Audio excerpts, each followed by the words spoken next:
Question for unlimited PTO people. I have been trying to push unlimited PTO for our salaried staff. I pulled data and the majority of our staff did not use nearly half of the PTO they accrue. Some do, but not ever use all of it as we have a very generous package, over 50 hours per quarter, maxing at about 220 per year, in addition to 4 weeks sick. I think switching to an unlimited PTO model would be great for recruitment and retention for our senior management positions. However, I'm getting pushback. The biggest pushback is how to handle leaves. For FMLA, staff can use their benefit time, PTO and sick, during their leaves.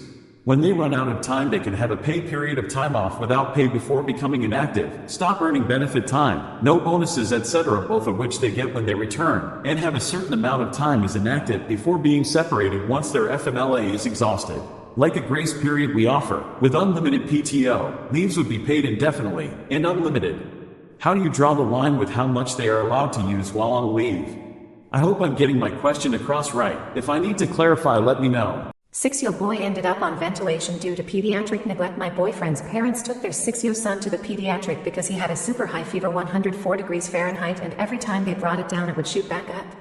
He was also complaining about chest pain on his left side. The pediatrician tested him for sickness such as strep, COVID, mono, etc., and he came up negative. The pediatrician then checked his breathing and said it was perfect. His parents asked if it could be pneumonia. The pediatrician said definitely not and did not look into it further and ended the appointment. His parents described it as she were rushing them out. The pediatrician just said go home, give him Motrin, and he will be fine. The next day his parents decided there was no way he was okay and he needed to go to the hospital. When they got there they put him on oxygen and up to 3 times, but it still did not work.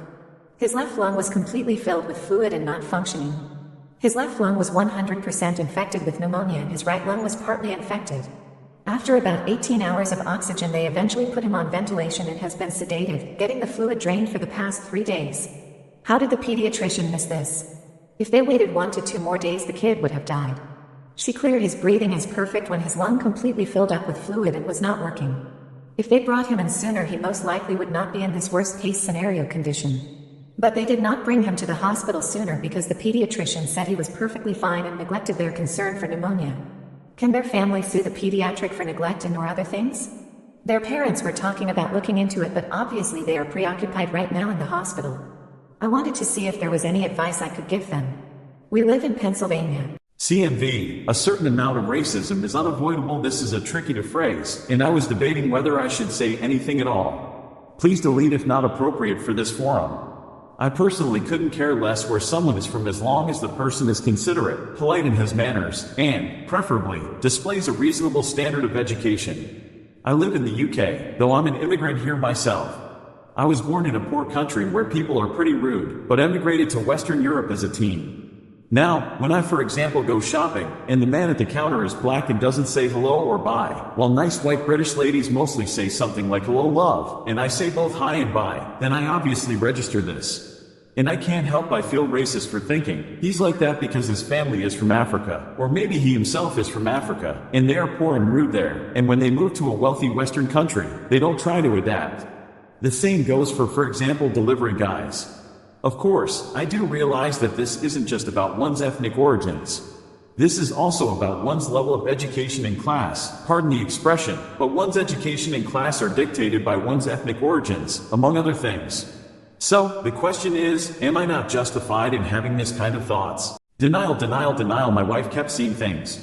Gruesome things, like my son and daughter's mangled bodies lying on the floor. The first time it happened, I nearly died. I was under the truck changing oil when I heard an ungodly shriek. I almost knocked myself out trying to climb out of there. When I got inside, she was lying on the floor cradling the dog. She squeezed the poor thing so hard, she broke its neck. She was convinced it was our daughter Jane. She said she was trying to stop the bleeding. The thoughts of something happening to Jane freaked me out so much I had to give her a call just to make sure she was okay. I thought talking to her might help my wife, but it only made things worse. She said it couldn't be Jane because Jane was dead and tried to strangle me with the phone wire. Then she started seeing Darren, my son, around the house with his head hanging off. Unlike Jane, he lived close by, so he was able to come over and talk to her. But it didn't do any good, she was too far gone. I tried all kinds of medication, but nothing worked.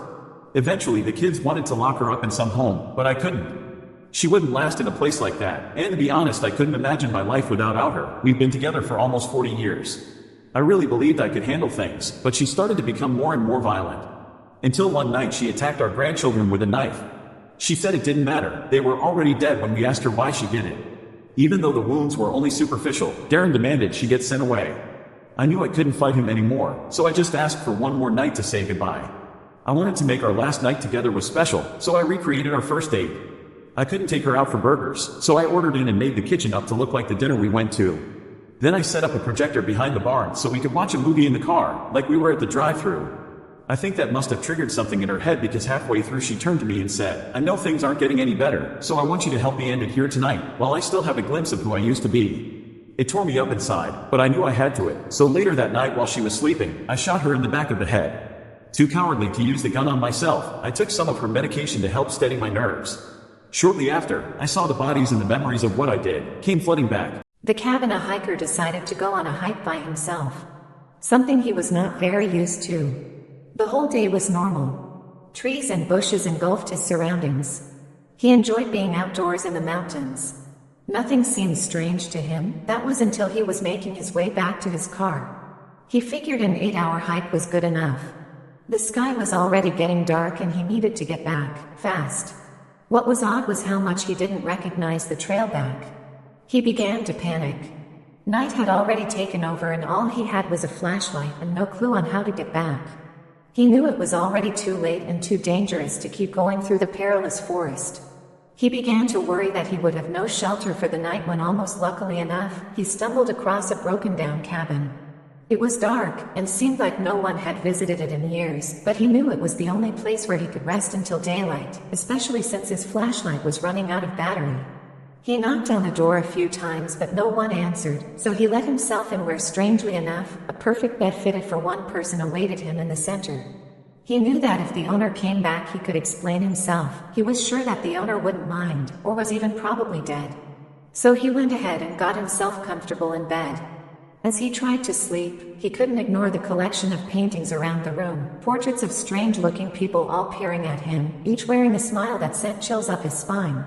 Not too long after his exhaustion from the hike got the best of him and he was able to ignore the faces. The next morning he got up early and was shocked to see that there were no paintings around the room, but windows. Hold my peace, but not after death. When I was flying home from my friend's big birthday party in another city I had a thought.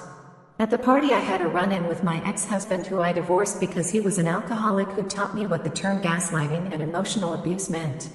I was courteous, stayed in my lane, and kept the peace, nothing more, nothing less. During the bumpy flight I started thinking about death and all the things I've not been saying out loud to save someone's reputation. There's a lot of them.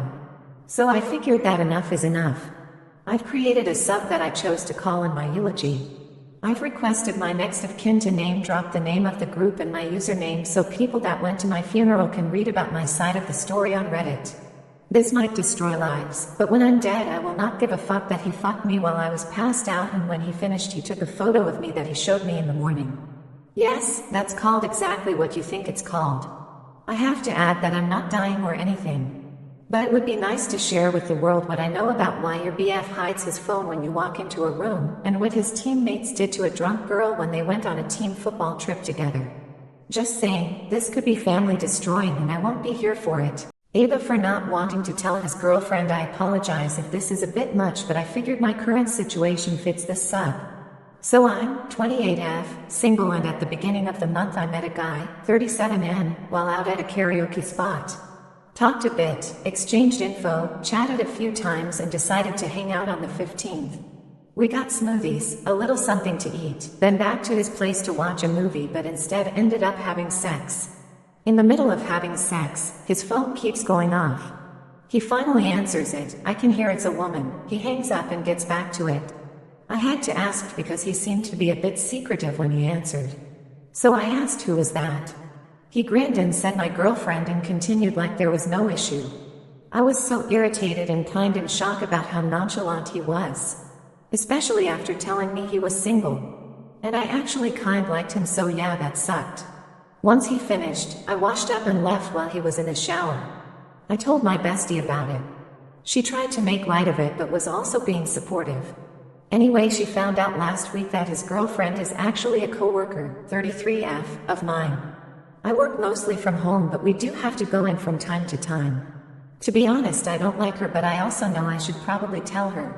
My bestie has been saying I should, but I don't want to be involved in drama, especially with someone I already don't like. Plus, I feel like it would only result in a headache for me. Not like I knew they were together and I don't owe her anything.